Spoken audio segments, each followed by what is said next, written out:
Nā, ko tētahi o ngā āhuatanga nui whakaharahara e kō manawa ake ana i te ahurei toi o te mona nui a Kiwa ko ngā ohia mano ahurea i Wainganui ngā iwi take.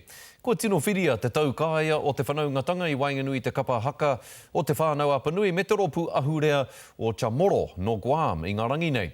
Nō reira, anei rā te pūrongo a Rapaira Tāwhai.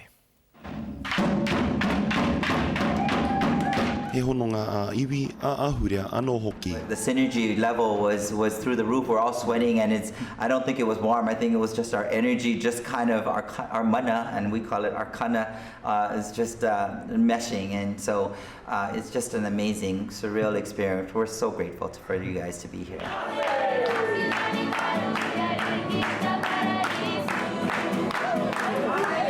Koenei tētahi o nā rōpū Chamorro e whakaakoana i a rātou mahi ki te kapahaka o te whānau a Apanui.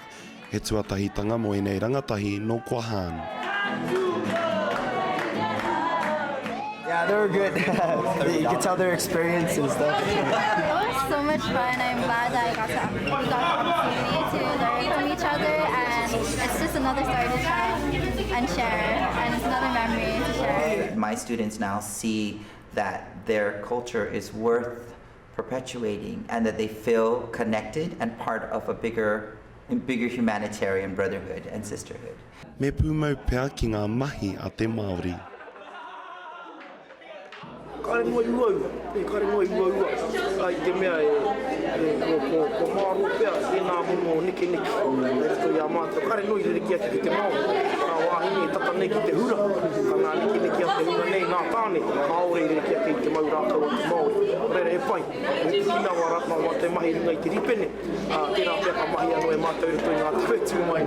Ready, 5, 6, 7, 8. E toru ngā rōpū ahurea Chamorro o Guam e harikoana te kitea e ora tonu ana nā mahi a te Māori. Engari anō a konei e pēhia tonu nei e nā tikana o Amerika. You know, it's important because here in our island, as in all cultures, there's always the threats of modernization. There's always the threats of pop culture, and so to be able to celebrate together your indigenous heritage is just amazing. Ka mutu ka whakaakongi a rātou ki etahi taona a te Māori.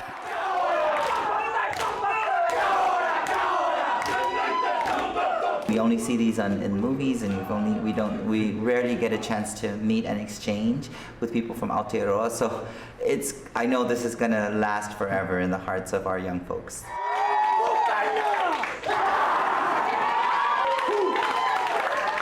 Hei tāna anō mā tēnei tūtakitana e pupu ai te hiahia ai nei tauira te kawe i a rātou mahi ki āna mata.